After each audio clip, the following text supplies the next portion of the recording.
नमस्कार दोस्तों। आज मैं स्वामी विवेकानंद के कुछ विचार आपसे शेयर कर रहा हूँ। शीर्षक है कर्मयोग। मानसिक और भौतिक सभी विषयों से आत्मा को पृथक कर लेना ही हमारा लक्ष्य है। इस लक्ष्य के प्राप्त हो जाने पर आत्मा देखती है कि वह सर्वदा ही एकाकी रही है और उसे सुखी बनाने के लिए अन्य किसी की आवश्यकता नहीं। जब तक अपने को सुखी बनाने के लिए हमें अन्य किसी की आवश्यकता होती है, तब तक हम दास हैं।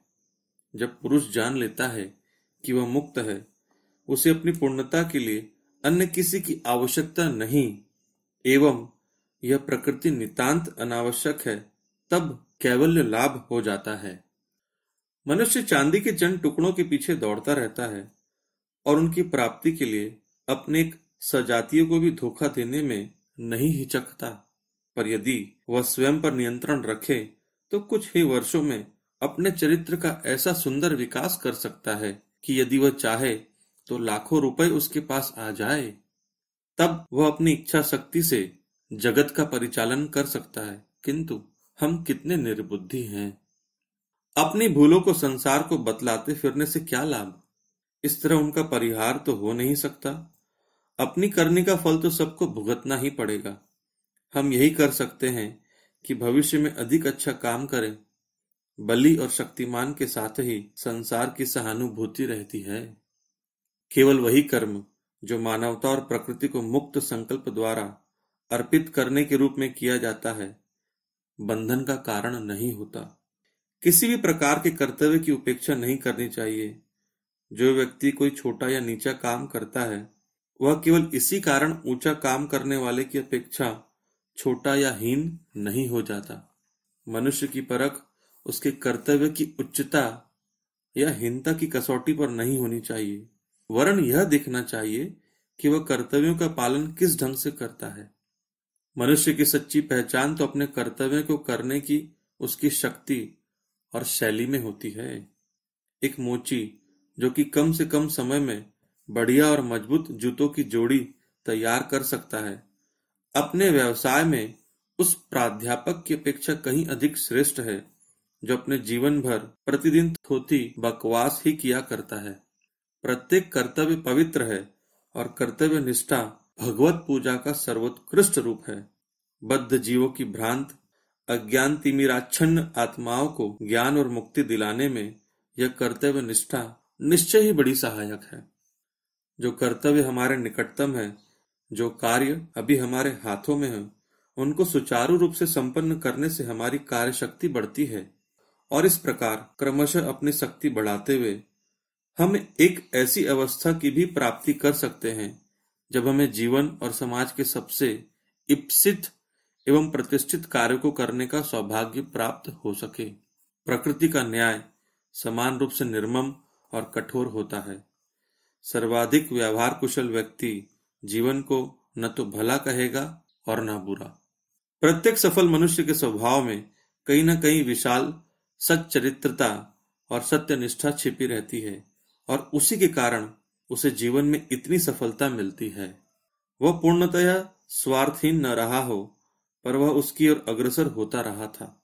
यदि वह संपूर्ण रूप से स्वार्थहीन होता तो उसकी सफलता वैसी ही महान होती जैसी बुद्ध या ईसा की। सर्वत्र निस्वार्थता की मात्रा पर ही सफलता की मात्रा निर्भर रहती है। मानव जाति के महान नेता मंच पर व्याख्यान देने की अपेक्षा उच्चतर कार्यक्षेत्र के हुआ करते हैं। यदि हम पवित्रता या अपवित्रता का अर्थ अहिंसा या हिंसा के रूप में ले, तब हम चाहे जितना प्रयत्न करें, हमारा कोई भी कार्य पूर्णतया पवित्र या अपवित्र नहीं हो सकता। हम बिना किसी की हिंसा किए जी या सांस तक नहीं ले सकते। भोजन का प्रत्येक ग्रास हम किसी न किसी के मुंह से छीनकर ही खाते हैं। हमारा जीवन कुछ अन्य प्राणियों के जीवन को मिटाता रहता है, चाहे वह जीवन मनुष्य का हो, पशु का अथवा छोटे से कुकुर मुत्तों का, पर कहीं न कहीं किसी न किसी को हमारे लिए मिटना ही पड़ता है। ऐसा होने के कारण यह स्पष्ट ही है कि कर्म द्वारा पूर्णता कभी नहीं प्राप्त की जा सकती। हम अनंत काल तक कर्म करते रहें, पर इस जटिल भूलभुलैया से बाहर निकलने का मार्ग नहीं पा सकते। हम कर्म पर कर्म करते रहें, परंतु उसका कहीं अंत न होगा। जो मनुष्य प्रेम और स्वतंत्रता से अभिभूत होकर कार्य करता है, उसे फल की कोई चिंता नहीं रहती, परंतु दास कोड़ों की मार चाहता है और नौकर अपना वेतन। ऐसा ही समस्त जीवन में है। उदाहरणार्थ, सार्वजनिक जीवन को ले लो। सार्वजनिक सभा में भाषण देने वाला या तो कुछ तालियां चाहता है या विरोध प्रदर्शन ही। यदि तुम इन दोनों में से उसे कुछ भी न दो तो वह हतोत्साह हो जाता है, क्योंकि उसे इसकी जरूरत है। यही दास की तरह काम करना कहलाता है। ऐसी परिस्थितियों में बदले में कुछ चाहना हमारी दूसरी प्रकृति बन जाती है। इसके बाद है नौकर का काम, जो किसी वेतन की अपेक्षा करता है। मैं तुम्हें यह देता हूं और तुम मुझे वह दो। मैं कार्य के लिए ही कार्य करता हूं। यह कहना तो बहुत सरल है, पर इसे पूरा कर दिखाना बहुत ही कठिन है। मैं कर्म के लिए ही कर्म करने वाले मनुष्य का दर्शन करने के लिए 20 कोस सिर के बल जाने को तैयार हूं। लोगों के काम में कहीं ना कहीं स्वार्थ छिपा ही रहता है। यदि वह धन नहीं होता तो शक्ति होती है, यदि शक्ति नहीं होती तो अन्य कोई लाभ। कहीं न कहीं किसी न किसी रूप में स्वार्थ रहता अवश्य है। तुम मेरे मित्र हो और मैं तुम्हारे लिए तुम्हारे साथ रहकर काम करना चाहता हूं। यह सब दिखने में बड़ा अच्छा है और प्रतिपल मैं अपनी अच्छाई की दुहाई भी दे सकता हूं, पर ध्यान रखो, तुम्हें मेरे मत से मत मिलाकर काम करना होगा। यदि तुम मुझसे सहमत नहीं होते तो मैं तुम्हारी कोई परवाह नहीं करता। स्वार्थ सिद्धि के लिए इस प्रकार का काम दुखदाई होता है। जहां हम अपने मन के स्वामी होकर कार्य करते हैं, केवल वही कर्म हमें अनासक्ति और आनंद प्रदान करता है। एक बड़ा पाठ सीखने का यह है कि समस्त विश्व का मूल्य आंकने के लिए मैं ही मापदंड नहीं हूं। प्रत्येक व्यक्ति का मूल्यांकन उसके अपने भावों के अनुसार होना चाहिए।